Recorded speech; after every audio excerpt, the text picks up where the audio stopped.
وقت کا عمل ہوتا ہے، صبح میں یہ کرو، دوپہر کو یہ کرو، شام کو یہ کرو، رات کو یہ کرو. اعمال ہے رات کے، اعمال ہے دن کے. جی ہاں. تو تندرستی اس لیے دی گئی ہے کہ زندگی کی ذمہ داریوں کو سیکھے، یاد کرے اور پوری کرے. اس کے لیے صحت دی گئی ہے، اس کے لیے فرصت دی گئی ہے کہ اپنی فرصت کو مقصدی زندگی میں لگاوے.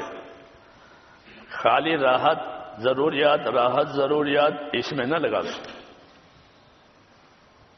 اچھا، جو چیز مقصد ہے اس میں اس کو لگاوے، اپنی صحت کو، اپنی فرصت کو. تو یہ زندگی ایک امانت ہے اللہ تعالیٰ کی. اس امانت کا حق ادا کرنا ہے، کیونکہ ہر آدمی سے اس کی زندگی کے بارے میں سوال ہوگا، پھر اس کی جوانی کے بارے میں سوال ہوگا. جی ہاں.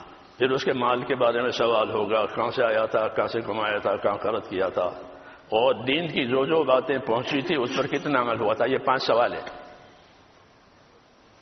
یہ 5 سوال ہے. جی ہاں. زندگی کو کامیاب کرنے کے لیے سوال کو پہلے سے ظاہر کر دیا ہے تاکہ ہر آدمی اس کے مطابق تیاری کرے.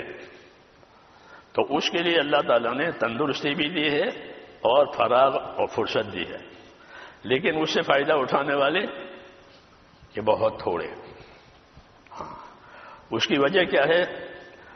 اس کی وجہ میرے دوستو، ایک تو ایمان اور یقین کی کمزوری.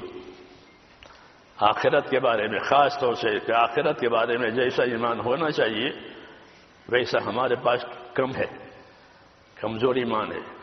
آخرت دور نہیں ہے، آخرت دور نہیں ہے. حضرت ابوبکر صدیق فرماتے تھے کہ آدمی کی موت تو اس کے چپل کی پٹی سے بھی قریب ہے. آدمی چپل پہنتے ہیں پٹی،